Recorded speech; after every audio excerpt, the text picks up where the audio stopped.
Buenos días, ¿cómo están todos? Me da mucho gusto verlos reunidos el día de hoy en virtual. La verdad es que es un gran día. Nos están acompañando directivos, docentes, PAE, estudiantes y egresados.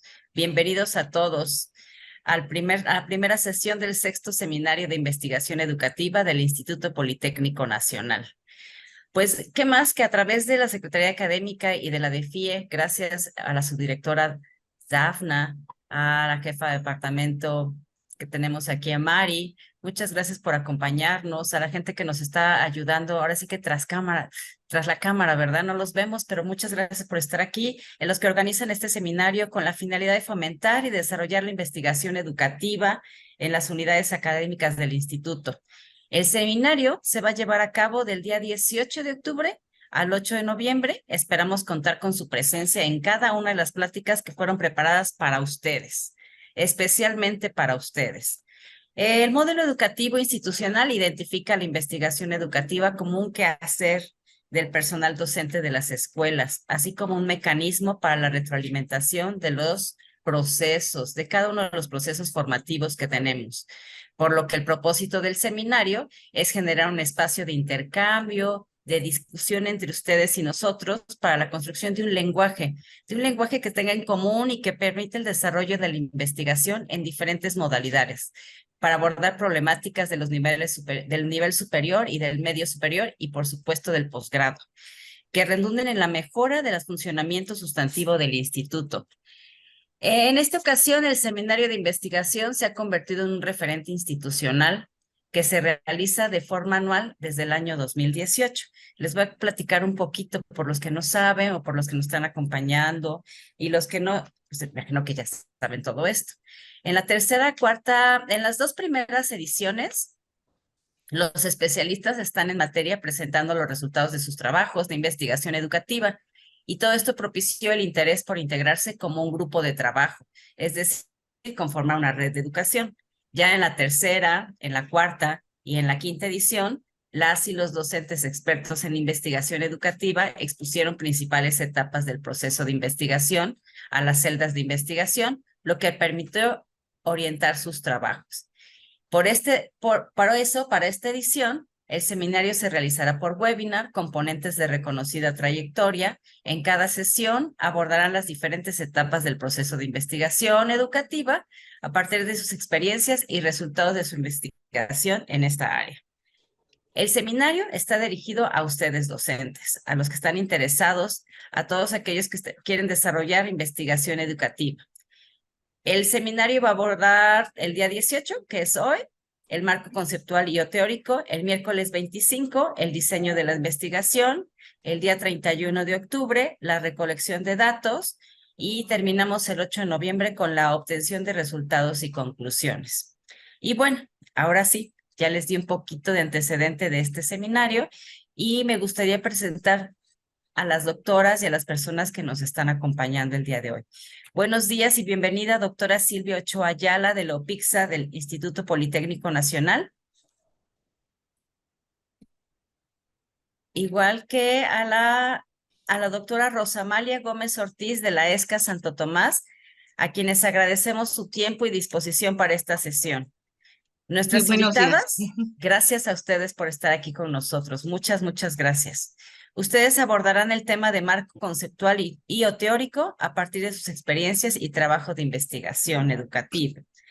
Y bueno, también agradezco la presencia del maestro Guadalupe Ángel González Chávez, que trabaja aquí en la DEFIE y quien moderará esta sesión.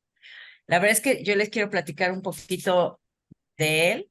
Aquí lo tengo. Es actualmente adscrito a la DEFIE, es licenciado en Física y Matemáticas, cuenta con la maestría en Control Automático del CIMBESTAF en el Instituto Politécnico Nacional. Fue subdirector de investigación educativa de la CEGEFIE del Instituto Politécnico en marzo del 2017 a 2020. Del 2012 al 2015 fue jefe del Departamento de Innovación Educativa en la UPITA, donde concluyó el diseño de los programas de estudio de la ingeniería mecatrónica, ingeniería biónica e ingeniería telemática. De octubre del 2009 a febrero de 2012 se desempeñó como jefe de departamento de investigación de la UPITA. Coordinó y participó en el diplomado Formación y Actualización Docente para un nuevo modelo educativo en UPITA en el Instituto Politécnico Nacional. Es docente del Instituto Politécnico desde julio del 2000 hasta la fecha. Muchas gracias por estar aquí con nosotros y él será el que les presente la semblanza de la doctora Silvia y de la doctora Rosamalia. Muchas gracias por estar aquí y me da mucho gusto que estemos reunidos y así como dice nuestra jefa de departamento, María Murillo, el sueño está empezando a hacerse realidad. Bienvenidos a todos. Gracias, muchas gracias. Buenos días a todos ustedes, compañeros docentes, participantes en este seminario en general. De verdad, reitero que para nosotros es un gusto y un honor estar con ustedes compartiendo este seminario de investigación educativa del Instituto. Me voy a permitir leer las reseñas curriculares de las ponentes de esta primera sesión. Voy a comenzar con la doctora Silvia Ochoa Ayala. Ella está actualmente adscrita a la UPIXA del IPN. Es doctora en investigación educativa por parte del CINVESTAB, maestra y licenciada en psicología por parte de la UNAM, profesora investigadora del Instituto Politécnico Nacional y integrante del Sistema Nacional de Investigadores con nivel 1. Ha publicado artículos, capítulos de libros y libros. Cuenta con un postdoctorado en metodologías críticas por el IPECAL,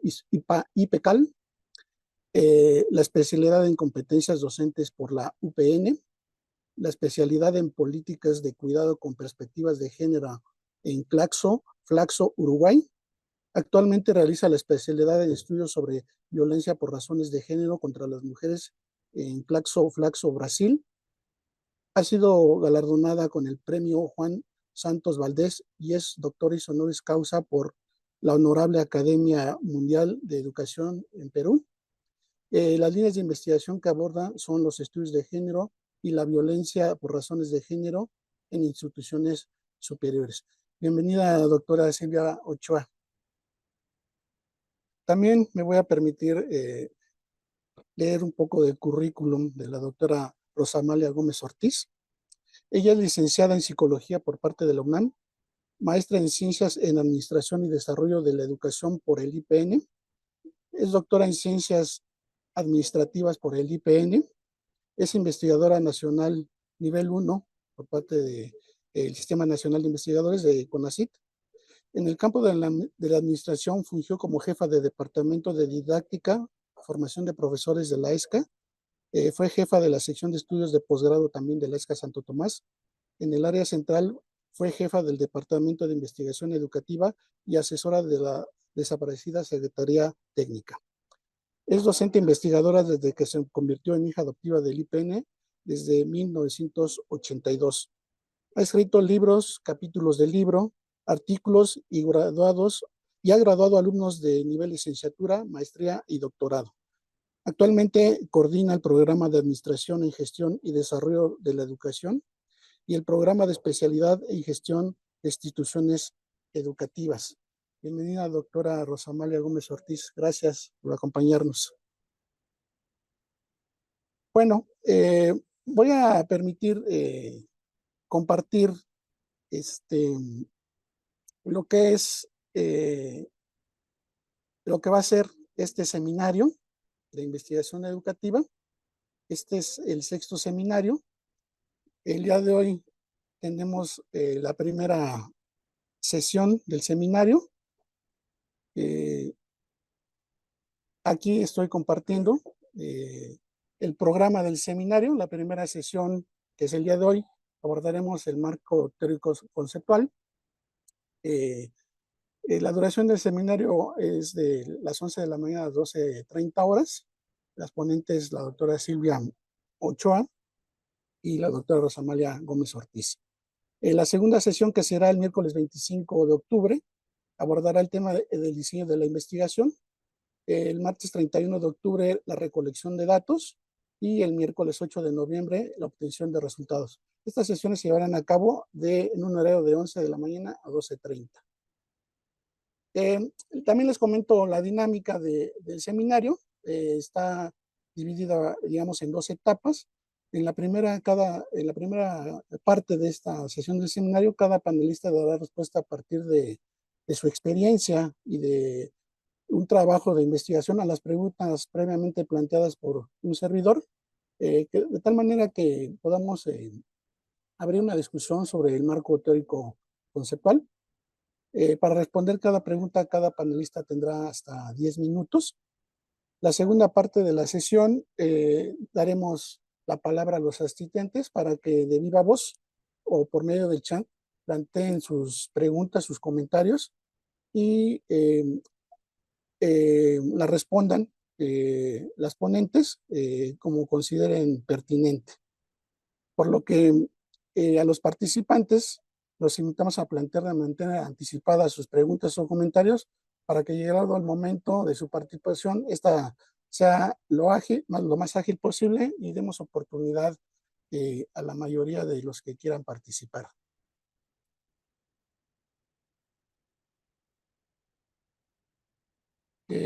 Si no hay ningún otro inconveniente, vamos a dar inicio a este seminario formalmente con la participación de los ponentes, no sin antes recordarles que aparecerá en el chat la liga de registro, bueno, en este caso no la liga de registro, sino la de asistencia, para que podamos tener constancia de los participantes en cada sesión. Recordarles también que con el 80% de asistencia a este seminario tendrán constancia de participación en el mismo. Bueno, nuevamente agradezco la presencia de todos ustedes. Y bueno, empezamos de lleno ya el seminario. Pues el tema de hoy, digamos que es a grandes rasgos, ¿no? El comienzo de una investigación educativa, ¿no? Es decir, eh, la primera parte que, pues, no solamente es la primera parte, es un conjunto, ¿no? De varias partes que permiten dar inicio o fundamentar en un momento dado lo que sería una investigación educativa. Entonces, en este sentido, pues podemos revisar eh, conceptualmente lo que es eh, el marco teórico, pues podemos ver que pues está ahí la fundamentación teórica, los antecedentes, las hipótesis o variables, dependiendo de cómo se aborde la investigación, también variables y otras partes, ¿no? Que conforman a este marco teórico, ¿no? Pero en este sentido y con tanto que hay que hacer, digamos, para elaborar este marco teórico, algunos dicen que es todo un arte y efectivamente los que hemos estado en investigación y hemos escrito sobre el marco teórico de alguna investigación, pues efectivamente es un trabajo arduo. Y en ese sentido, muchas veces podemos confundir conceptos, cosas que van o apartados que van en el marco teórico. Es muy común hacer estas confusiones, por ejemplo, lo que es el estado del arte o el estado de la cuestión, el aparato crítico, por ejemplo, ¿no? En qué orden van o cómo se construyen. Entonces, eso es lo que queremos nosotros el día de hoy comentar, o desde luego nos gustaría que lo comentaran nuestras participantes, nuestras ponentes, eh, que aparte de que puede ser definido cada una de estas partes conceptualmente, pero nos gustaría que desde su amplia experiencia, su quehacer como investigadoras, el trabajo que realizan precisamente en sus investigaciones, entre ellas precisamente una elaboración de un marco teórico conceptual, pues nos dijeran cómo ha sido, eh, cómo ellas ven este marco teórico conceptual, cómo lo realizan en la práctica. Toda esa experiencia luego la olvidamos cuando estamos o no la tenemos presentes porque a veces somos muy rígidos, ¿no? Y nos vamos a ver qué es la definición y a partir de ahí vamos a empezando a interpretar y construir lo que estemos haciendo, pero aquí tenemos una gran ventaja de que los ponentes en este seminario pues cuentan con esa gran experiencia y eso es lo que nos gustaría nos compartieran eh, para que tengamos el punto de vista práctico, de experiencia teórico, de cómo es este marco teórico conceptual. Entonces, para eso y para abrir, digamos, esta discusión, me permitirá hacer la pregunta, en primer lugar, a la doctora Silvia Ochoa. Esta primera pregunta, eh, que pues trata de ver qué nos pueden comentar al respecto de esto que es el marco teórico. La pregunta específica es, ¿qué diferencia hay conceptual y de uso entre marco teórico, estado del arte o estado de la cuestión, y aparato crítico? ¿Cómo ustedes interpretan, ponen en práctica estos en principio conceptos, pero que ustedes al realizarlo, pues tienen ya esa visión de la construcción de esto que estamos comentando? Doctora Silvia Ochoa Ayala, le comento que tiene hasta 10 minutos para comentarnos al respecto de esta pregunta. Mu- Adelante. Muchas gracias, agradezco la oportunidad de poder compartir con ustedes esto.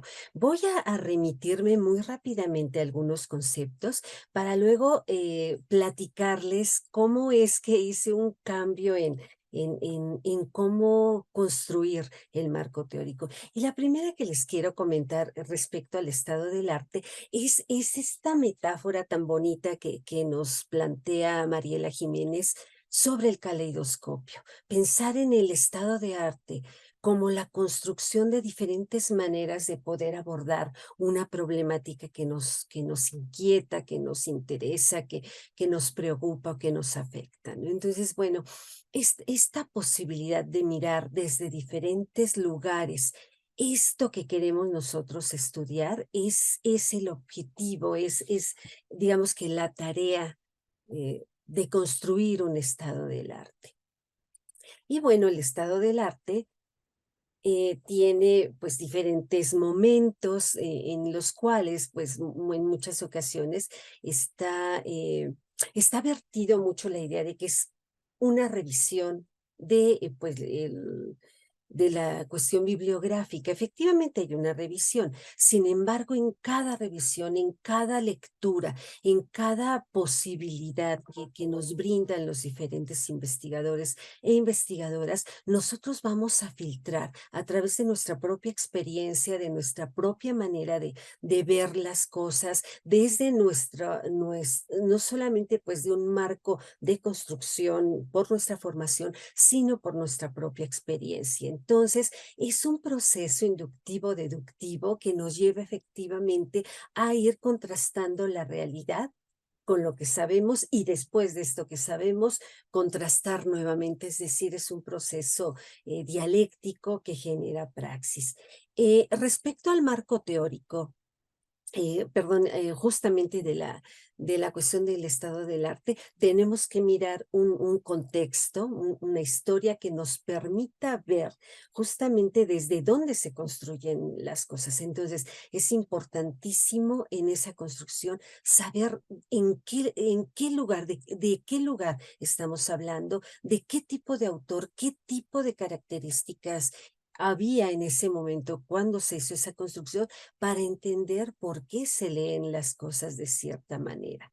Sí. Otro elemento es el conceptual. Vamos a mirar diferentes cosas los argumentos que nos vierten y la congruencia de cada uno de ellos. Sí, para finalmente pues mirar, no convertir todo esto en condiciones que sean observables. Quiero comentar respecto a la crítica, eh, algo muy bonito, esta cita que les traje de Feynman.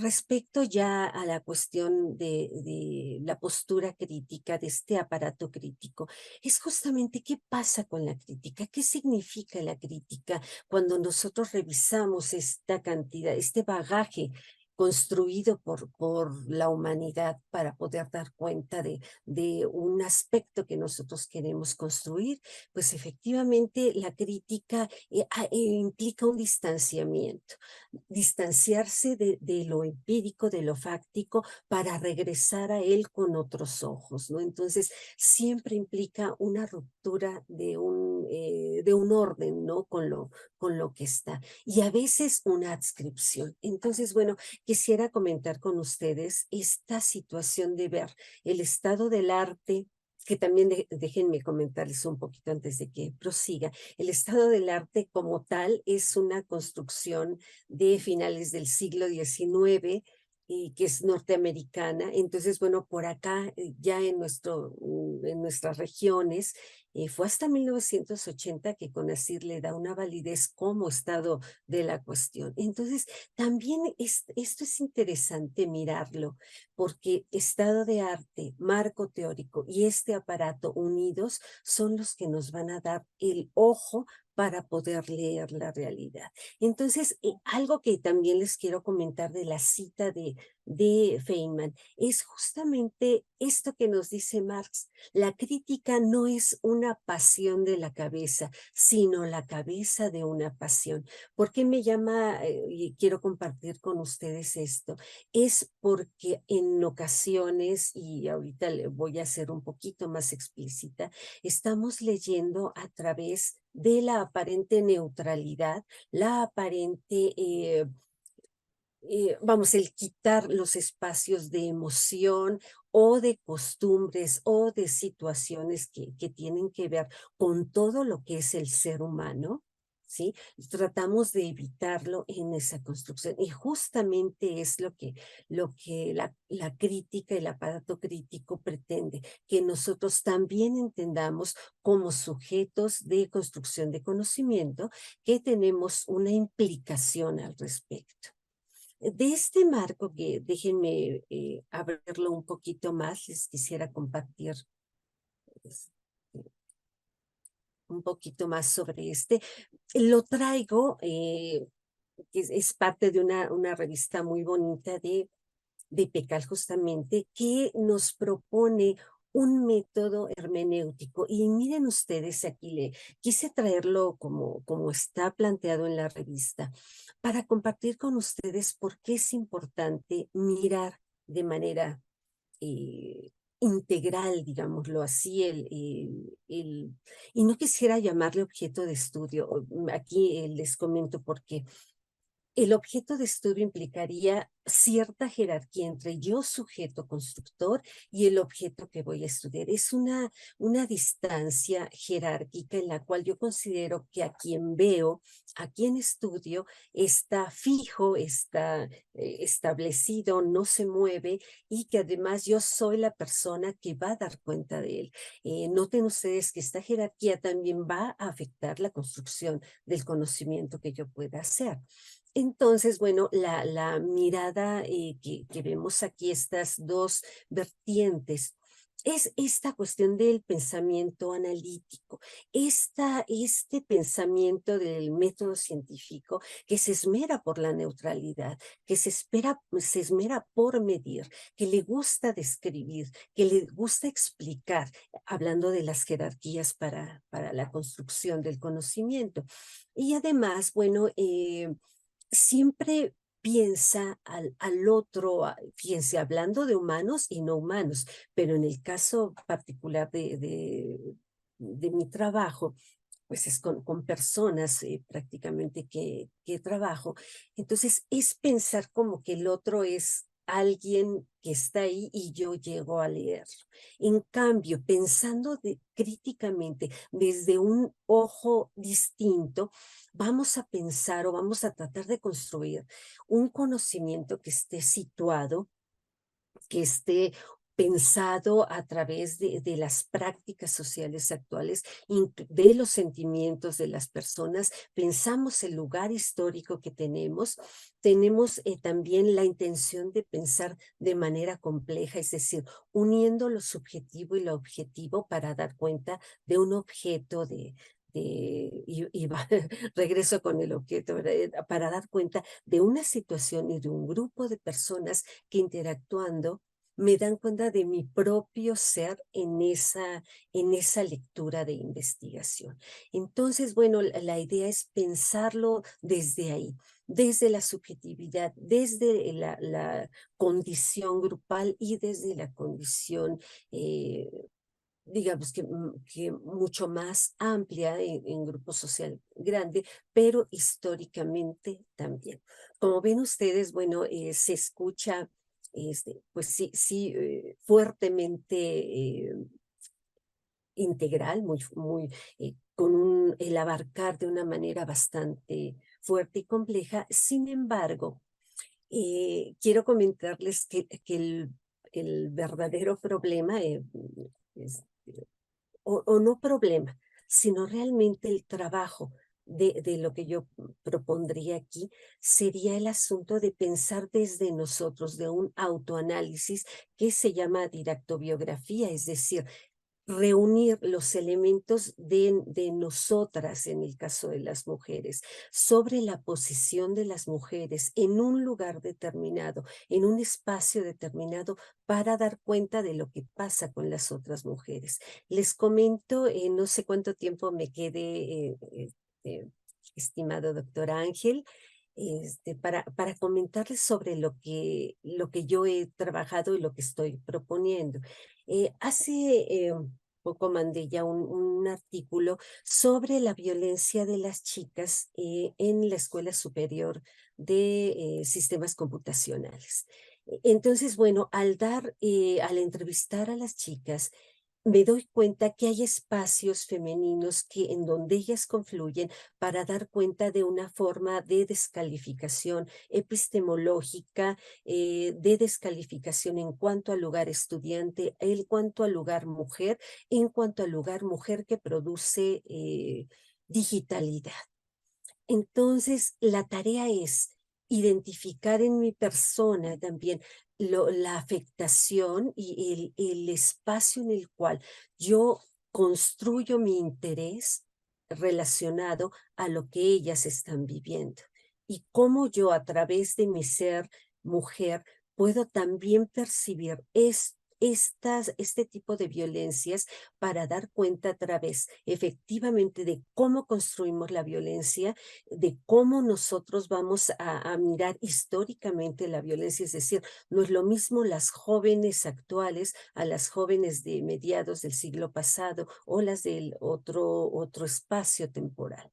Entonces, miramos qué es lo que se está pidiendo, qué es lo que sucede en la digitalidad, pero también a través de la lectura de ellas y mía propiamente, desde el ojo de las mujeres y desde el ojo de la desvictimización, es decir, de romper con la idea de víctima, sino mirar la agencia de las jóvenes sobre este tipo de comportamientos de desigualdad. También tenemos, por ejemplo, otro parámetro en este caleidoscopio, que es el espacio de la interseccionalidad, también construido desde los feminismos, en principio de los feminismos negros norteamericanos, y aquí con Mara Viveros en Colombia, afrodescendiente, donde ella nos va dando cuenta de cómo están construidas las desigualdades. Entonces, unimos esta mirada de Mara Viveros, unimos la afectación de la investigadora, la lectura en cuanto a la vivencia y la vivencia de estas jóvenes de 20 a 25 años, donde, bueno, en un espacio de construcción de conocimiento, el ser mujer y construcción de conocimiento van a encontrar una serie de elementos de obstrucción. Entonces, la propuesta en cuanto a esta lectura hermenéutica es sí la interpretación, pero situadamente observar desde el ojo también de la investigadora, en este caso de su servidora, y utilizar a estas otras mujeres que la teoría feminista nos ha brindado para poder dar lectura a todo esto. Entonces, bueno, no sé si estoy en tiempo o ya me pasé, estimado Ángel. No, estamos en tiempo, estamos en tiempo. Sí, muy bien, muy bien. Gracias. Bueno, entonces sería básicamente esta idea, ¿no? De alguna manera comentar para concluir que leer la afectación de quien está realizando la investigación permite dar un ojo situado y complejo en cuanto a entender la afectación, saber cómo desde uno está leyendo esto que las chicas, estas jóvenes, inclusive ya de posgrado, nos están brindando para entender esa posesión de violencia y qué pasa con la construcción de conocimientos en el ámbito digital. Entonces, pues agradezco mucho la atención y pues, en eso quedo. Gracias. Muchas gracias, doctora Silvia Ochoa Ayala. Eh, nos ha hecho un repaso bastante interesante del marco teórico. Le voy a pedir a la doctora Rosamalia Gómez Ortiz, por favor, también conteste la misma pregunta. A continuación se la leo. Doctora Rosamalia, ¿qué diferencias hay conceptual y de uso entre el marco teórico, estado del arte o estado de la cuestión y aparato crítico? Tiene hasta 10 minutos para comentarnos. Adelante, doctora. Gracias. Sí, muchas gracias. Buenos días a todos. Y bueno, vamos a iniciar. Yo me atreví a hacer algunas láminas que me van a permitir, pues, apoyarme en ellas para iniciar. Bueno, ¿qué es el marco teórico? Pues el marco teórico es precisamente eso, un marco que nos permite delimitar hasta dónde vamos a llegar en todos los aspectos, desde el punto de vista histórico, conceptual, contextual, ¿sí? E incluso epistemológico. Y es una descripción, análisis y debate con los diferentes autores de la interpretación de las variables y conceptos periféricos que caracterizan al fenómeno o problema a investigar. Todos sabemos que el inicio de un trabajo de investigación es precisamente el planteamiento del problema. Y si yo no tengo claro mi planteamiento del problema, difícilmente voy a poder establecer un marco teórico. ¿Y cuál es la diferencia entre el marco teórico y el marco y el estado del arte? Bueno, es en cuestión de tiempo. Esto es cuestión de tiempo. En el marco teórico se establece un tiempo que establece el mismo investigador en cuanto al periodo de su investigación. Ese periodo de investigación es el que vamos a investigar. El estado del arte es el inicio del estudio de todo lo que se ha hecho con relación a el problema que se pretende investigar, es decir, desde sus orígenes. En algunas ocasiones el marco teórico lo incluye, pero generalmente nunca está el estado del arte completo, porque tendríamos que investigar pues, todo lo que se ha escrito desde los inicios de ese problema, ¿no? Y la otra parte es el marco referencial con relación al marco teórico.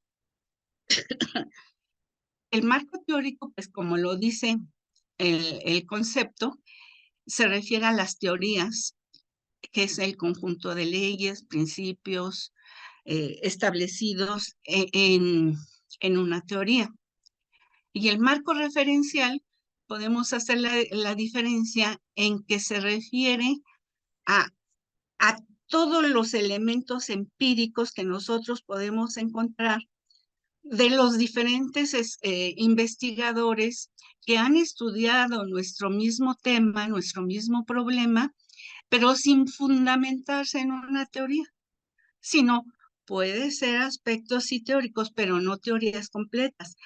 Es más fácil encontrar teorías muy establecidas, muy claras en el área de las ciencias, de la física, de la química, en el área incluso del campo de las ingenierías, pero en el campo de las ciencias sociales pocas son. las teorías que podemos encontrar. Algunas muy desarrolladas, pero en otros campos no, como es en el aspecto de la educación, tenemos solamente pues algunas teorías más de tipo pedagógico y en algunas que se fundamentan en el campo de la administración, pero la mayor parte de las investigaciones pues, se fundamentan en el marco referencial, que es el marco de uso generalmente, ¿no? Bueno, y aquí tenemos cómo se hace la construcción del marco teórico. Es un marco histórico, un marco teórico y conceptual y un marco contextual. Y en otras ocasiones, pues también la parte epistemológica, ¿verdad?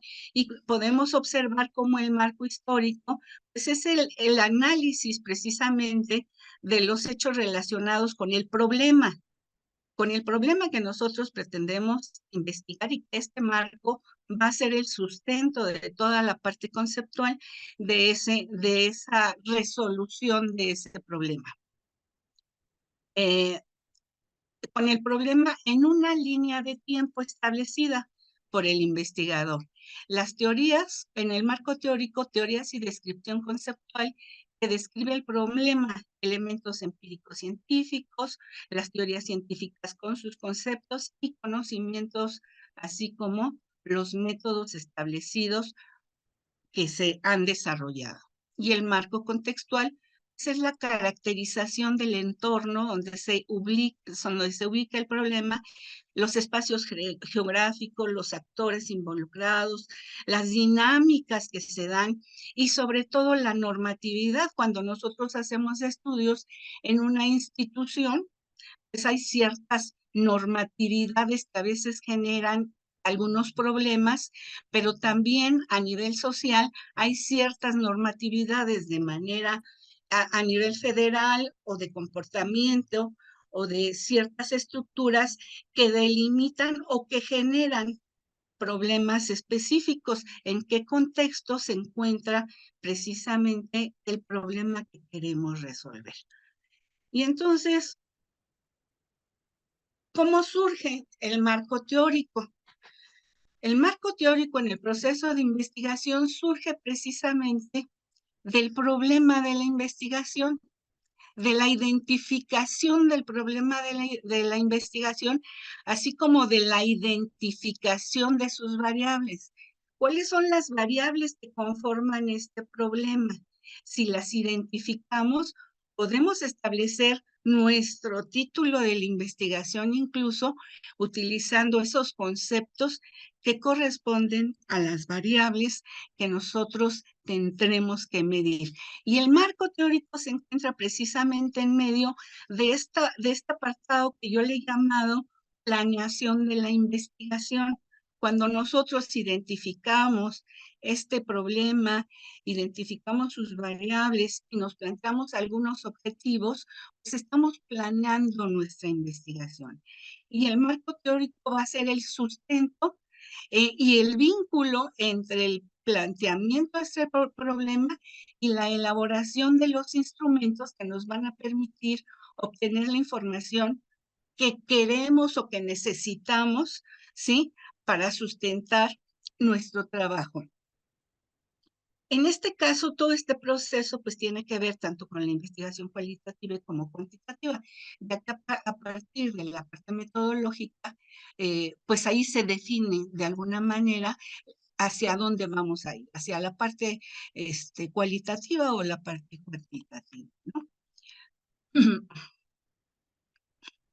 Y aquí, bueno, puedo presentar un ejemplo donde podemos observar el problema. Dice, existe un desconocimiento de los retos tecnológicos de infraestructura institucional y personal, así como las habilidades digitales de los profesores en los diferentes niveles educativos que enfrentaron en el año 2020.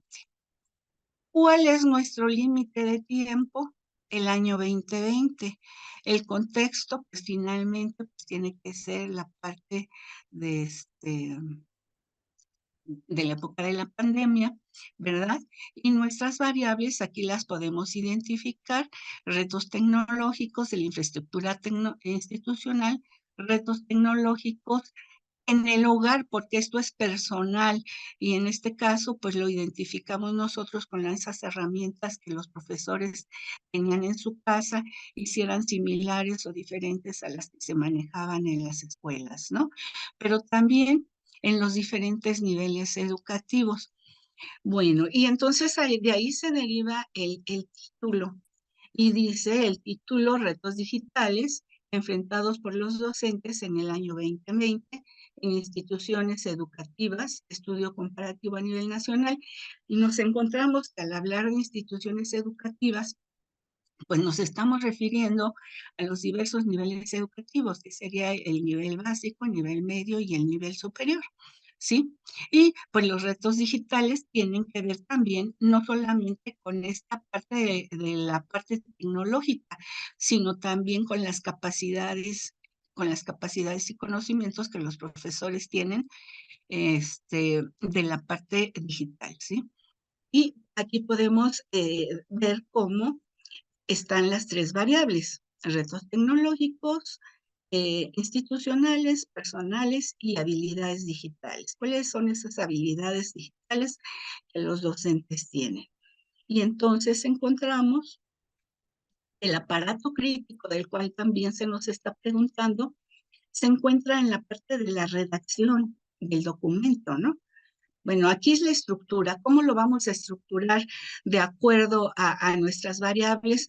Pues le vamos a dar un marco, y le vamos a dar un espacio en nuestro trabajo de investigación que solamente nos hable precisamente de las condiciones de pandemia en las diferentes instituciones a nivel básico, medio y superior, y incluyendo también el marco histórico y contextual, pero ojo, el marco histórico tendría que ser cómo inicia la pandemia, dónde se encuentra, cómo se da, y no toda un estado del arte de lo que serían las pandemias, a qué se refiere, tipos de pandemias, porque eso sería el estado del arte, y no solamente hablar de ese problema específico del cual y el contexto en el cual nos estamos refiriendo.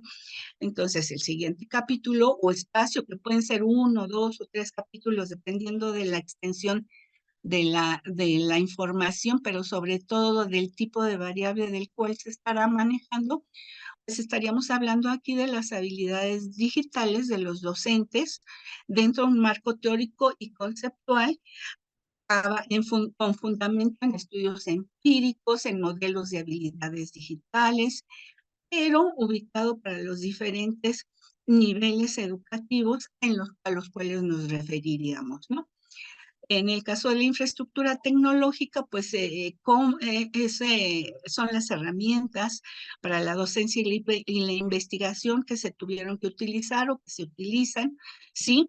Estudios conceptuales, referenciales y estudios empíricos que van a abonar precisamente a ese apartado. Decíamos, ¿cuál es el marco?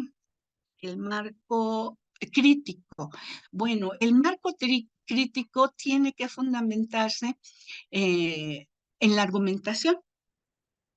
Cuando yo voy argumentando, cuando yo voy discutiendo y confrontando a los diversos autores en cuanto a sus opiniones, en cuanto a sus posiciones, pues yo también me involucro como investigador y tomo una posición, y estoy de acuerdo con uno, o estoy de acuerdo con los dos. Y entonces ahí es donde viene la parte crítica, pero esto tiene que ver con la parte de la argumentación. Y entonces lo podemos hacer de muy diversas maneras.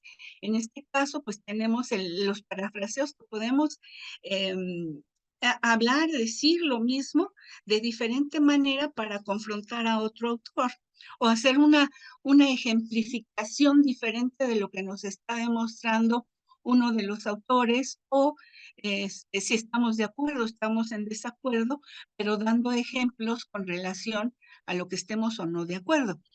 Y la parte de la analogía, pues corresponde a cosas diferentes, pero que hay alguna similitud en algún comportamiento, en alguna característica que nos va a permitir dar un ejemplo con esta analogía, ¿no? Y por supuesto, el último es refutar. La refutación que hace el investigador con respecto a los textos que se están manejando, ¿sí? Pero con hechos verdaderos. ¿Qué significa hechos verdaderos? Hechos que se pueden demostrar. Es ahí donde está la parte crítica, el marco crítico que está inmerso en la redacción de los textos del marco teórico o del marco referencial. Y yo les digo muchas veces a mis alumnos, platicadito, por favor, platicadito, así como si lo estuviésemos comentando entre nosotros y yo estoy de acuerdo contigo, no estoy de acuerdo contigo, pero por esto y por aquello. Esa correspondería a la parte del marco crítico. Eso es lo que yo pudiera contestar con relación a las preguntas que se me hicieron. No sé si se me pasó alguna cosa, por favor indíquenmelo. Bueno, no, es excelente, doctora, ¿no? Creo que nos ha abierto el panorama y ha sido en realidad muy enriquecedor cómo aborda esta parte de el marco teórico. Es decir, en lo que llevamos hasta ahorita de esta sesión del seminario, pues hemos eh, pasado del estado del arte, nos han comentado el marco referencial, todos esos elementos empíricos, ¿no? El marco contextual, donde nos estamos situando, las normatividades, si es necesario considerar, algo que es bien importante porque, bueno, en instituciones, comúnmente nosotros estamos en alguna institución educativa y nos regimos precisamente por esas normatividades. Creo que es importante no olvidar precisamente esta parte, ¿no? El tomar alguna postura respecto de lo que los autores, ¿no? Los puntos de vista que existen. Creo que en este sentido, pues, ha quedado de manifiesto y también como desde su experiencia, como desde sus líneas de investigación, se ve reflejado toda esta construcción del marco teórico. Me parece que sí estamos cubriendo bastante bien esta parte que nos interesaba, este inicio. Y por lo tanto, me permitiré pasar a la segunda pregunta de este seminario, que es que una vez que ya tenemos toda esta construcción de marco teórico, la parte conceptual, eh, a veces también sucede por falta de experiencia, porque así pues nos hemos conducido, ¿no? A lo largo de todo nuestro devenir educativo, y a veces lo que hacemos es lo clásico y que replican muchas veces nuestros alumnos, ¿no? El clásico copiar y pegar regularmente de lo que han logrado conseguir, de todo ese bagaje conseguido, hacemos un copy-paste, le llamamos, pero también al mismo tiempo, pues por razones de que estamos en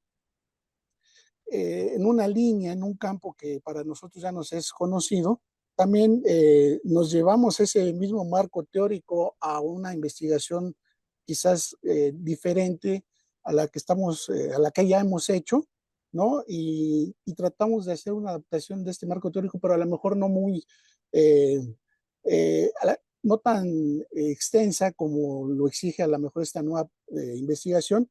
Y entonces, vamos arrastrando a veces estos vicios, no vamos generando a lo mejor nuevas perspectivas ni conocimiento.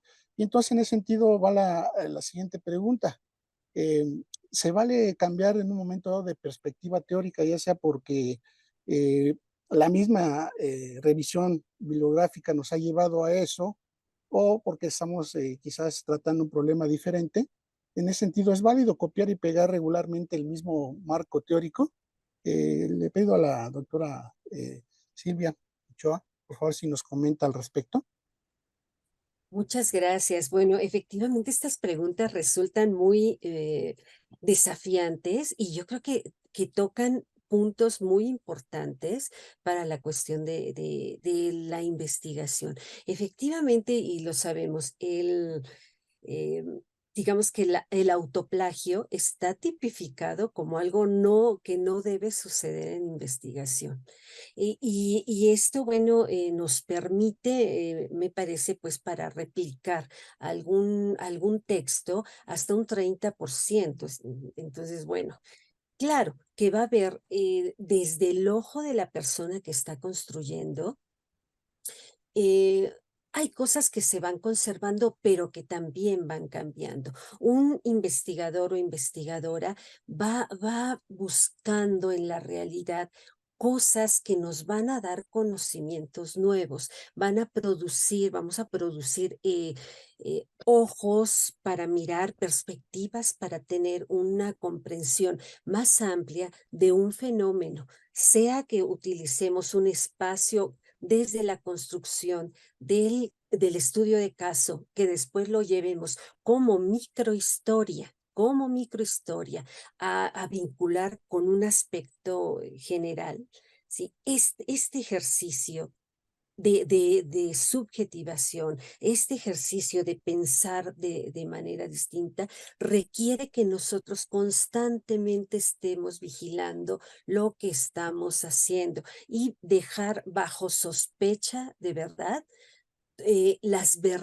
vamos, valga la redundancia, las verdades que hemos dado como, como punto de partida para algo, porque la realidad se mueve, los ámbitos que nosotros queremos investigar se mueven. Entonces, en cuanto al pegar y copiar, efectivamente es un, creo yo, producto de la emergencia de producir y producir, es decir, un ojo neoliberal, un ojo que claro que afecta a los investigadores e investigadoras para tratar de producir lo más rápido posible algo. Y esto implica caer en este tipo de prácticas que realmente no solamente son ilegales, sino que detienen el proceso de pensamiento y construcción del propio investigador o investigadora. Entonces, yo más que pensar si se vale o no, yo me preguntaría, ¿realmente estamos siendo investigadores o investigadoras? ¿Estamos procurando investigación? ¿Estamos buscando cosas distintas? ¿Estamos aportando al conocimiento? ¿Lo aportamos o no lo aportamos? ¿Desde dónde lo aportamos? Es una revisión que constantemente es necesario hacer. Otra cuestión importante. eh, el marco teórico, creo que hay aspectos, hay ciertos ámbitos de la realidad que, bueno, yo hablo de la realidad, pero en realidad son realidades. ¿A qué me refiero? Que hay diferentes perspectivas para leer un fenómeno. Por ejemplo, el rendimiento escolar. Desde que yo digo rendimiento escolar, tengo una teoría claramente establecida, conductista para pensar en el aprendizaje. Entonces, desde ahí yo voy a leer esto, pero si yo con el paso del tiempo me voy dando cuenta que este tipo de teoría no me da para abarcar todo lo que significa la riqueza del aprendizaje, lo que hago es pensar en otras posibilidades. Como les comentaba yo en la construcción del estado del arte, el caleidoscopio, esas otras posibilidades para poder abarcar algo tan complejo que es el aprendizaje. ¿Sí? Entonces, claro que es importante pues mirar desde otro lado. Sin embargo, hay un hilo conductor muy importante y yo retomando el esquemita final que les comentaba yo sobre la posición, digamos, más positivista contra una posición que piensa históricamente, pensaría, bueno, ¿en qué momento yo puedo realmente adscribirme políticamente? Y fíjense, cosa que estoy hablando de investigación, políticamente en el sentido de realmente ver quiero producir conocimiento para generar algo nuevo, algo que ayude a que los demás y las demás puedan comprender su situación y entonces rompan con algunas condiciones que realmente los están oprimiendo. Pensando en eso, yo en este sentido y como una adscripción ética sobre lo que estoy yo investigando, ahí sí creo que uno tiene que conservar una postura éticamente. Y después, el conocimiento, pues las formas de interpretar, también es necesario con el aparato crítico, eh, digamos que filtrar lo que realmente me aporta para poder dar un conocimiento situado, históricamente comprobado. Además, obviamente con rigurosidad, no se trata de interpretar por interpretar, sino realmente tener en esa realidad, porque la realidad es la que va a confrontar lo que nosotros sabemos. Luego, entonces, bueno, y pensando pues en el pegado, en copiar y pegar, creo que es una práctica que deriva de esta angustia por producir, de esta angustia por generar productos, artículos que nos permitan ciertos niveles en determinados espacios que nosotros consideramos importantes, ¿no? Entonces, creo que lo pensaría desde esas dos posturas, ¿no? El cómo el copiar y pegar nos detiene el proceso de conocimiento a nosotros los investigadores y cómo copiar y pegar también refleja esta angustia por producir y producir, ¿no? En lugar de realmente pensar en generar conocimiento que ayude a la sociedad, que ayude al ambiente, por ejemplo, ahorita que tenemos mucho este ojo, el no humano,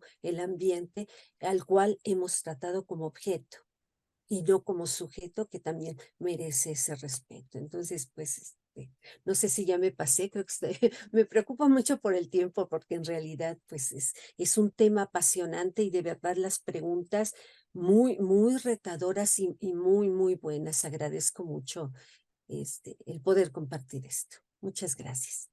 Gracias, doctora Silvia. Estamos en tiempo, sí, no se preocupe. Ok. Bueno, entonces, algo muy importante que nos acaba de mencionar la doctora Silvia, pues es ese tener presente, ¿no?, el autoplagio. Y de producir por producir, para cubrir, ¿no?, algunos aspectos que encontramos precisamente luego en la misma normatividad, ¿no? Bueno, entonces, siguiendo con esa misma intención, esa misma eh, parte de cómo podemos en un momento dado echar mano quizás del marco teórico que podremos tener para un trabajo. Igual le pregunto entonces ahora a la doctora Rosamalia la misma pregunta. ¿Se vale cambiar de perspectiva teórica? ¿Es válido copiar y pegar regularmente el mismo marco teórico? Adelante, doctora Rosamalia. Sí, muchas gracias. Pues va a depender mucho de diversas situaciones, ¿no? Por ejemplo, si hay una investigación que estamos realizando y tenemos que echar mano del reporte a fin de año y al siguiente año hay una continuidad de ese trabajo, pues el marco teórico pues tiene que ser el mismo, no puede ser otro, tiene que ser el mismo. Finalmente, a lo mejor como dice la doctora, esto puede ser autoplagio, no, porque es la misma investigación en un continuo del tiempo.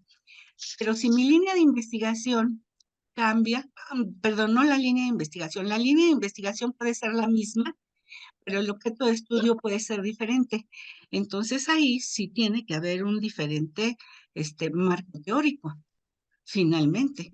Ahora, ¿qué tanto podemos retomar del marco teórico? Pues como ya se dijo, aquello que no se cambia, aquello que lo que es blanco, pues va a ser blanco siempre, pero aquello que se está moviendo, se va cambiando con las investigaciones de otros e incluso con nuestras propias investigaciones, porque los resultados de una investigación me permiten abonar a un marco teórico porque ya hay un nuevo conocimiento, pues esto es importante, ¿no?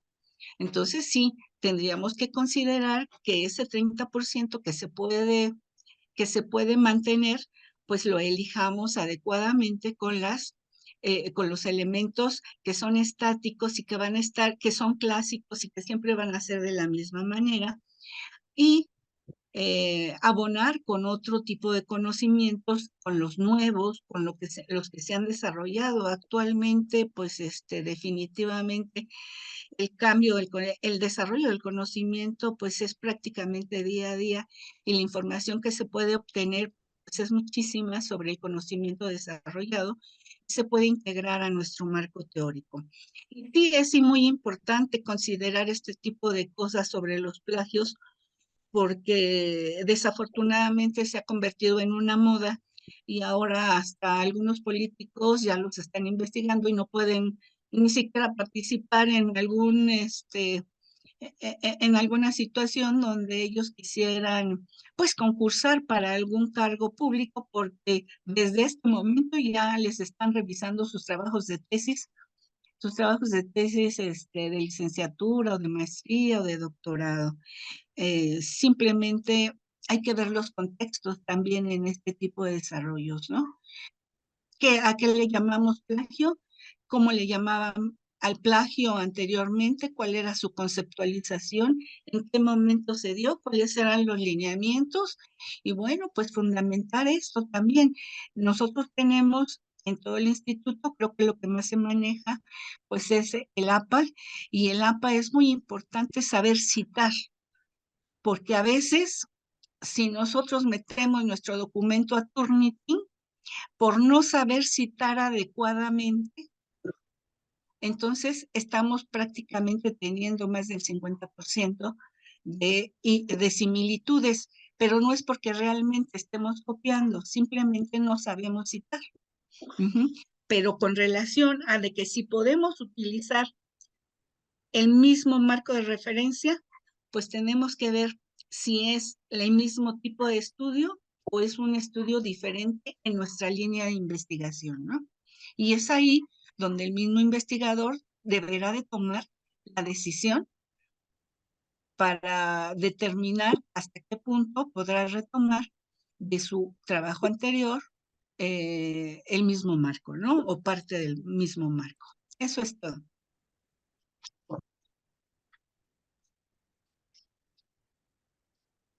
Muchas gracias, doctora Rosa María Ortiz. Bueno, hasta ahorita entonces hemos hecho el repaso de lo que ha sido esta sesión a partir de sus valiosos comentarios y experiencias de las ponentes, lo que ha sido el marco teórico, lo que comprende este marco teórico. Hemos hablado incluso algo de ahorita de lo que está de moda, del plagio, y cómo evitar también, cómo saber en qué momento se puede utilizar parte o el mismo marco teórico que en una investigación ya hemos realizado. Eh, Esto me pareció muy importante resaltarlo, ¿no? El no saber citar nos puede producir precisamente estos problemas, ¿no? De plagio.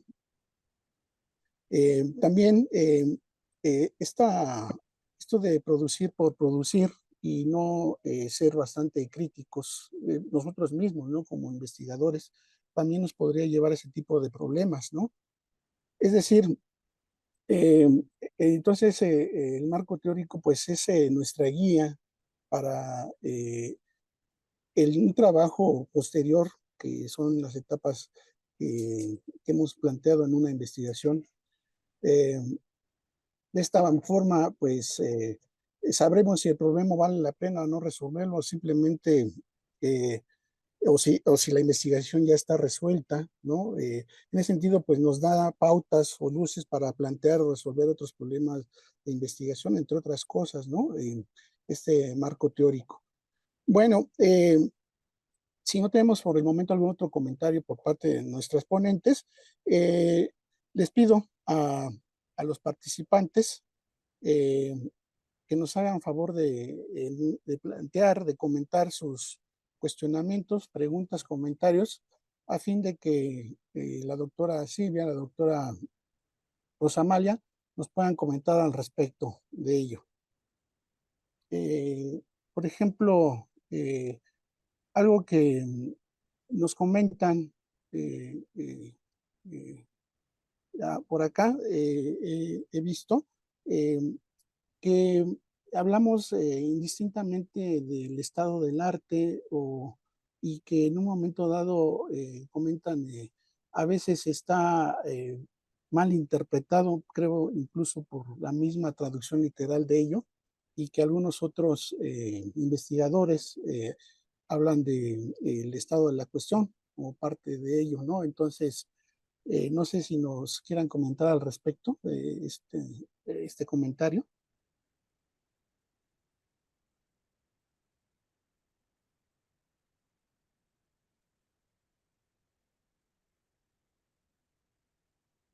Podrían comentar cualquiera de las dos, doctora Silvia, doctora Ujú. Rosamalia, como consideren pertinente.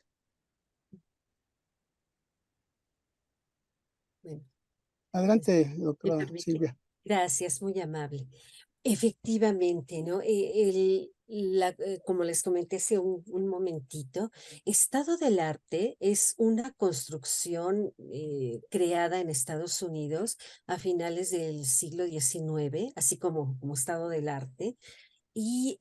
Pero en nuestra región no llegó, digamos, tardíamente, porque hay otra forma de construir el conocimiento. Aquí se maneja como estado de la cuestión y en los años 80, CONACYT, a través de un congreso de investigación, lo validó así como estado de la cuestión. Creo que aquí lo interesante es pensar la investigación como en un proceso que tiene momentos para poder acercarse a poder dar cuenta de un objeto de estudio, ¿no? Y quito el objeto de estudio nuevamente, vean cómo aparece ahí dándole a uno lata. El ámbito en el cual uno quiere dar cuenta de un proceso. Y empezamos a investigar, que como les comentaba, es un crisol, es un caleidoscopio, esta cuestión del estado del arte, es decir, ¿qué se ha producido actualmente, hasta el momento, hasta hoy? ¿Qué es lo que se ha investigado? ¿Quién lo ha investigado? ¿Dónde lo investigó? ¿Se aplica a lo mío o a lo que a mí me interesa el espacio? Es decir, voy dando cuenta hoy de lo que hay. En el marco teórico yo voy a ir generando los conceptos que me ayuden a dar cuenta de esa realidad o de esas realidades. Sí, entonces en este proceso, pues, afianzado obviamente por la revisión previa en el estado de la cuestión, yo voy a poder dar operativamente, pues voy a crear cómo poder ver esta variable, esto que yo quiero contrastar o de lo que quiero dar cuenta, lo tengo que hacer accesible para que se entienda que estoy investigando, pero aparte de ser accesible y lo más importante es poder comunicarlo y que se entienda lo mismo, ¿no? Y bueno, ya el aparato crítico nos permite eh, realmente ver de todo esto, qué es, cómo lo vamos a plantear desde el ojo del investigador y de la investigadora, cómo se va a plantear esto, ¿no? Entonces sí creo que pasa esto, ¿no? Como en algunas ocasiones, algunos constructos para crear conocimiento son adoptados, efectivamente, como la persona que hizo la pregunta me parece muy pertinente, como sin filtro, como que estado del arte y ya, como si por ser creado o validado en cierto lugar, lo debamos tomar como tal, ¿no? Entonces, bueno, creo que aquí es momento de que nosotros pensemos quizá en esto del estado de la cuestión, que es más afín, que lo conocemos más en la región, pues tomarlo como esto, como ese caleidoscopio que nos permite dar cuenta hasta hoy qué es lo que nos ha abonado la humanidad para construir algo y conocer algo. Gracias. Gracias. Gracias, doctora Silvia. Doctora Rosamalia, ¿comentaría algo al respecto? Pues estoy de acuerdo con la doctora Silvia, el estado del arte es eso, que es lo que se ha aunado en el conocimiento a través de la historia, ¿no? Desde el origen del problema, del concepto, del tema que se está investigando, ¿no? Y cómo se ha abordado desde diferentes aspectos, desde diferentes metodologías, con diferentes visiones y desde diversos puntos de vista. Pero me parece que aquí en trabajos de investigación, lo más práctico, prudente y sobre todo que se encuentra pues a la mano es precisamente el marco teórico, donde se define un tiempo, un tiempo en el que se va a estudiar, a trabajar. Ujú. Es todo. Ok, gracias. Nos preguntan también, efectivamente, ¿no? Para nosotros construir este marco teórico y algunas partes del mismo, pues necesariamente hay que hacer alguna revisión bibliográfica. Y nos preguntan, ¿hay un número para que se considera, se sugiere para realizar esta revisión? Hay un número eh, de elementos bibliográficos a considerar. Ha cambiado porque comúnmente a veces nos dicen, pues puede ser tal número, y casi se vuelve un estándar, pero pues efectivamente ha ido evolucionando pues necesariamente la investigación. Entonces, en ese sentido, ¿hay un número, hay una sugerencia para el número de revisiones bibliográficas para soportar y para escribir el marco teórico? Igual, cualquiera, las A ver ponentes si quiere podrán inicio. comentar. Sí, gracias. Sí. Bueno, así como número máximo, no hay un número máximo. Hay algunos autores que recomiendan que el mínimo sea de 30 referencias bibliográficas, pero comprobables, ¿sí? Y que sean de lo más actualizado posible. Esto de lo más actualizado, pues antes se decía que eran 10 años, ahora se habla de que sean 5, precisamente por la dinámica del conocimiento, pero me parece que como mínimo 30 pues estaría bien. Y eso depende mucho del tipo de investigación, de la amplitud de la investigación y de la orientación de la investigación. ¿Sí? Gracias. De nada. Doctora Silvia, nos quisiera Gracias, sí. comentar. Sí, muy amable, muchas gracias por brindarme la voz. Eh, bueno, yo pudiera estar de acuerdo con el número que comenta la doctora Rosa Amalia, pero en realidad yo pensaría más que número, identificar las lecturas Las que me lecturas. permitan dar cuenta de lo que quiero investigar. Quiero comentar que, por ejemplo, hay autores que tienen obras, digamos, de mucho tiempo atrás, que no fueron retomados porque a veces yo veo, por ejemplo, ¿no? Con Foucault, el caso de Foucault, clásico también, que bueno, ya falleció hace mucho tiempo. Y sin embargo, bueno, se le sigue citando a lo mejor con un año 2023, pero ya es la interpretación de la persona que lo está haciendo o una reedición. Entonces, realmente aquí creo que valdría la pena tener un cúmulo amplio de conocimiento, una revisión amplia y para tener la posibilidad de elegir lo que más compete para dar cuenta de lo que nosotros queremos estudiar. Efectivamente, esto de los 10 años, los 5 años, etcétera, también son marcos que la doctora lo comentó hace un momento, el asunto del APA, que, que bueno, justamente es una asociación americana de psicología que está reconocida mundialmente. Pero yo me pregunto, ¿realmente este reconocimiento de dónde parte? O sea, quiero decir, para dar un número de validación al conocimiento de 5 años atrás, Me lo pregunto, mis queridos compañeros y compañeras presentes, ¿verdaderamente es eso o que haya algunos textos que podamos rescatar del año 2000, digamos, y que nos puedan dar cuenta de lo que queremos nosotros saber, de lo que queremos preguntar a esas lecturas? Queremos preguntar y estas lecturas nos dan respuestas que nos permiten conocer más. Yo lo cuestiono.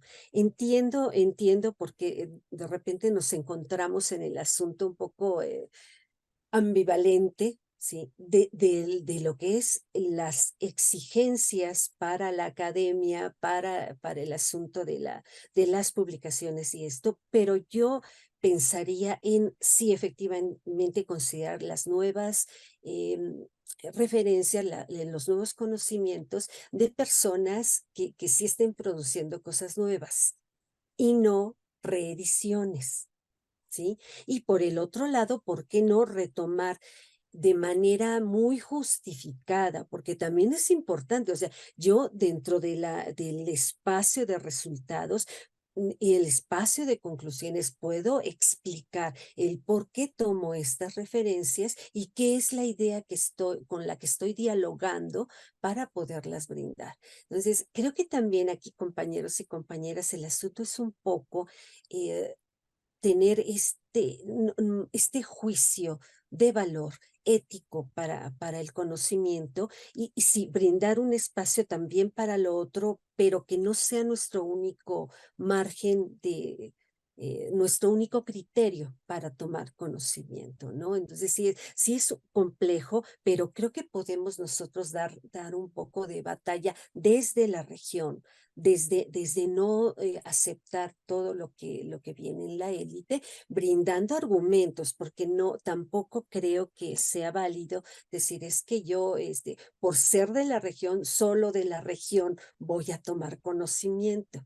Creo que ahí sí sería una postura que me limita, sino hacer este diálogo y defender el por qué. A lo mejor esta referencia que fue no me voy al 2000, del 2010, es una referencia que aporta y que cuestiona en profundidad lo que yo quiero plantear.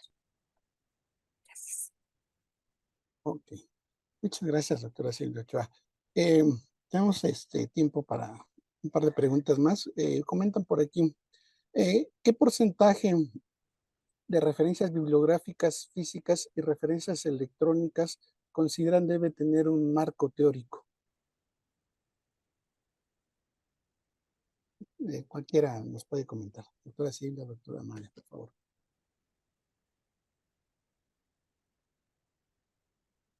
Pues hasta el momento no hay nada que diga cuántas o cuál es el límite o el mínimo de referencias electrónicas o de referencias en papel, dado que a veces muchas de las referencias que se encuentran en electrónico también las podemos encontrar en papel, ¿no? En físico. Entonces, sobre todo artículos de revistas indexadas las podemos encontrar en electrónico y esas también son publicadas en físico. Entonces, no, todavía no se establece ningún límite o amplitud para ese tipo de características en cuanto a las referencias. Al menos yo no lo conozco, no sé si la doctora Ochoa sí lo conozca. Gracias. No, pues concuerdo con la doctora, efectivamente no se ha marcado. Lo que sí quiero comentar, que es algo que creo que valdría la pena considerar, es que hay una serie de documentos, hay una serie de planteamientos que no son bibliográficos, cibergráficos, por ejemplo, las conferencias en YouTube, por ejemplo, los webinares. Todo Sí, eso ya está siendo considerado para que sea el bagaje que soporte nuestro trabajo. Hay algunos espacios que todavía no los consideran, lo que me parece pues que sí es importante revisar. Sí, de verdad, tenemos una herramienta magnífica que es este acceso a la información por todo el mundo. y se presenta de diferentes maneras, ¿no? Entonces creo que también es importante pensarle en darle lugar a esos webinares, a esas conferencias, a estos conversatorios donde también surgen cosas bastante interesantes para pensar, para cuestionar y para enriquecer todo. Entonces, sí, efectivamente, doctora, coincido Ujú. con usted y creo que en la medida que transcurre el tiempo y se vayan integrando de una manera, digamos, más amplia este tipo de recursos, va a haber una combinación bastante interesante, ¿no? También, bueno, un llamado un poco a nuestros compañeros que dirigen algunas tesis de licenciatura, donde no aceptan el asunto de las conferencias, ni los webinares, ni todo esto. Entonces, pues, valdría la pena, creo que es también un espacio de reto para poder entender que el conocimiento puede provenir de fuentes bastante diversas y que algunas, unas más que otras, tienen esta posibilidad de darnos soporte para la investigación. Sin embargo, doctora, en el APA también ya se hace referencia de las formas en que se deben de citar, por ejemplo, las conferencias, las entrevistas e incluso los webinares o documentos oficiales, pero sobre todo ahora toda la difusión que se está haciendo a través de las tecnologías de la información y la comunicación, pues ya también tiene un espacio para poder citarse y cómo se debe de citar. Claro, Ujú. exactamente. Sí, el asunto es eso, dialogarlo para poderlo integrar. No, me refería un tanto a que en ocasiones y en algunos ámbitos estos recursos tan valiosos no son considerados, ¿no? Entonces, Sí. bueno, no sé, ustedes seguramente se dan cuenta que a veces los lineamientos, las leyes, lo establecido, a veces no baja las prácticas de manera tan rápida como Ah, así eh, es. sí. Ok, gracias. Me voy a permitir hacer la última pregunta antes del cierre. Lamentablemente, pues tenemos un tiempo establecido para esta sesión.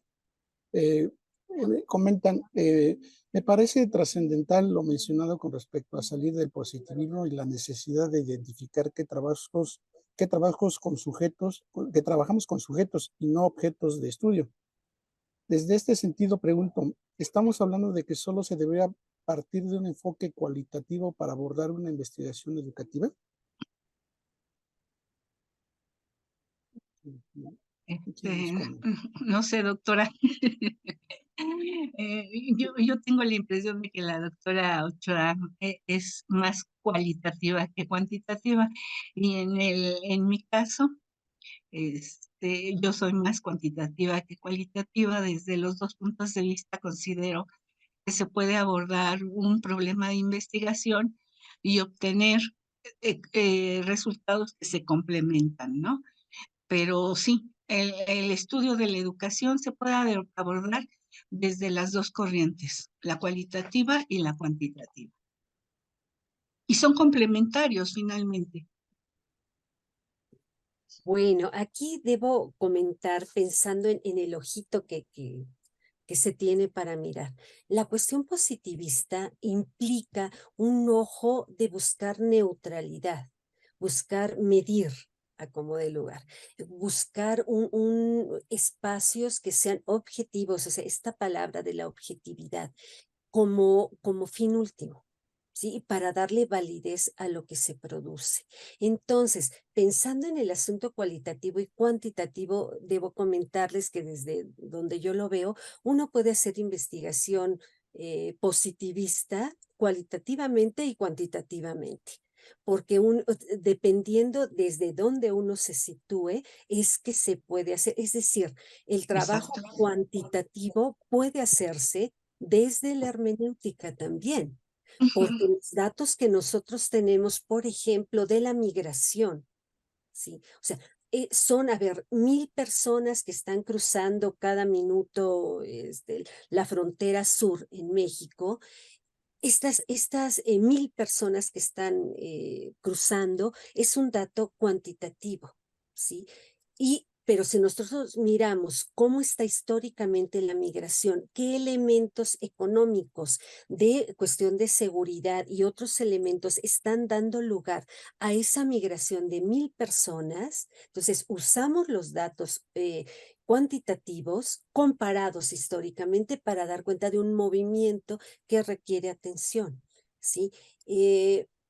Pero obviamente a mí me interesa la migración desde el ojo de personas que están buscando no solo una mejor vida, que es una de las cosas que nos han también brindado en las noticias, no solo la mejor vida, sino salvarse o realmente evitar condiciones de gran violencia. Entonces, mi ojo desde donde yo leo la migración y el migrante me va a dar Claro. resultados distintos. Así yo lo veo con, bueno, es que estas personas vienen a ocasionar problemas al país. Espero haberme explicado, o sea, es este ojo también cualitativo y cuantitativo el que yo puedo usar en ambos sentidos, positiva, o sea, desde el positivismo o desde un asunto crítico, un asunto que permite historizar. Yo creo que no es tanto un asunto crítico, es más bien un asunto de cómo lo interpreto yo, ¿no? Porque están las condiciones, por ejemplo, las condiciones sociales de las cuales usted habla. Y me voy a referir, por ejemplo, al trabajo que nosotros hicimos y que de alguna manera fue parte del ejemplo que puse. Las características de infraestructura tecnológica que tienen los profesores en sus hogares y las características de tecnología o la infraestructura que tienen en las instituciones de educación. Y no importa si es básica, media o superior, en algunas ocasiones los profesores tienen una mejor infraestructura tecnológica en sus hogares, pero esto va a depender de muchas otras variables. Y estas son variables sociales y variables de tipo técnico también, ¿no?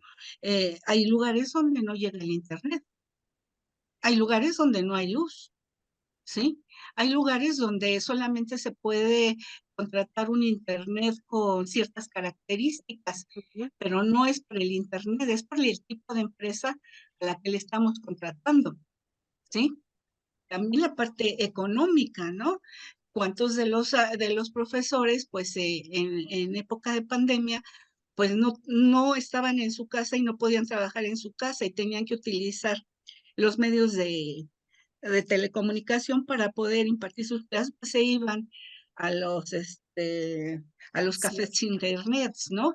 Entonces aquí, y como lo dicen, no son aspectos complementarios que en una investigación se tienen que considerar, pero va a prevalecer una corriente o va a prevalecer la otra.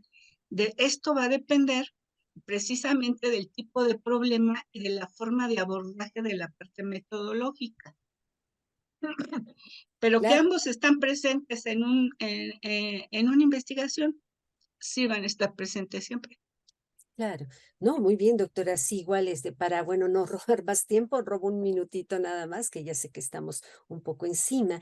Efectivamente, depende del problema, pero también quiero comentar que en este caso, ¿no? En el asunto de la pandemia, creo que la pregunta de sentido que tendríamos que pensarle es, ¿la educación depende de los medios tecnológicos? ¿Depende de eso? Dependió porque tuvimos cierta condición. ¿Qué aspectos de agencia por parte de profesoras y profesoras surgieron para generar cosas distintas bajo esta condición? ¿Por qué? Porque nos interesa pensar la educación desde otro lado, no solo en lo tecnológico, sino en todo lo que significa el concepto escuela para la construcción de una sociedad. Entonces, es ahí donde yo pienso el sentido, la construcción de sentido es lo que importa, además pues de lo cuantitativo, cualitativo, es ese ojo, el ojo de la construcción de sentido. Así es. Ujú. Muchas gracias, doctoras. Em, Nos acercamos al final de la sesión. Les recuerdo que ya está en el chat la liga de registro de asistencia. Por favor, si nos hacen el favor de registrar su asistencia. Y para cerrar la participación de nuestras ponentes, les pediría eh, no, un cierre, unas palabras de cierre que no nos lleven mucho tiempo, pero que nos puedan dar para cerrar su participación y dar el cierre de este seminario. Por favor, doctora Silvia, si nos puede comentar esas palabras finales. Sí. Muchas gracias, espero escucharme bien. Bueno, yo solamente unas palabras. De verdad, la construcción del conocimiento es de los espacios más fabulosos, más libres, más potentes que podemos tener, hombres y mujeres, para generar y brindar conocimiento a las nuevas generaciones. Apostemos por ello, emocionémonos con ello, porque de verdad es de estos espacios en donde podemos realmente cuestionar, podemos realmente vertir la voz propia y crear condiciones diferentes, cuestionar, preguntar, no estar de acuerdo y construir es algo fabuloso. Espero que realmente ustedes abracen al marco teórico, a todo este trabajo que es muy fuerte para que realmente sea esta parte de la vida. Muchas gracias, doctora Silvia. Doctora Rosamalia, por favor. Sí, claro, con gusto. Pues yo lo vería desde el punto de vista de que debemos de tener, bueno, la pasión por la investigación es muy importante, pero también el conocimiento sobre el problema que se tiene, ¿no? No voy a investigar cosas de las cuales no sé, pero además algo que es relevante en los procesos de investigación es la coherencia de un trabajo de investigación. Y la coherencia va desde el título, el problema, los objetivos, el marco teórico. Es vinculante en la primera parte y en la parte ya del desarrollo práctico de la investigación, que sería la elaboración de los instrumentos, la forma de preguntar, las preguntas y los resultados.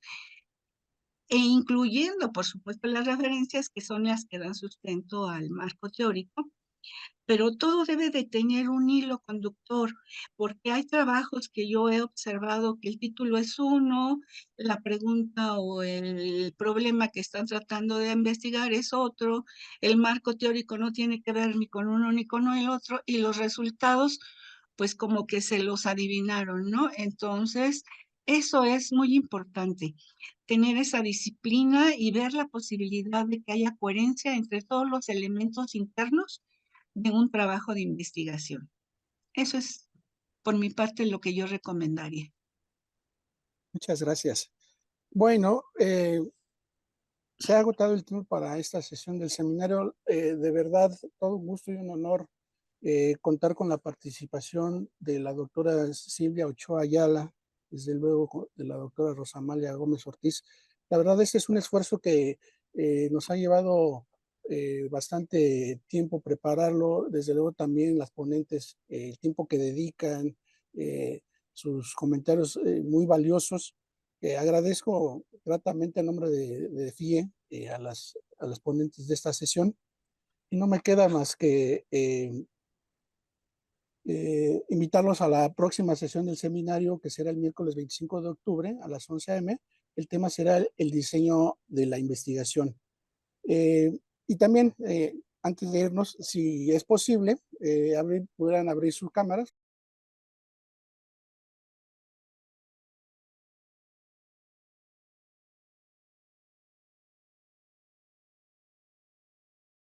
Muchas gracias por su asistencia.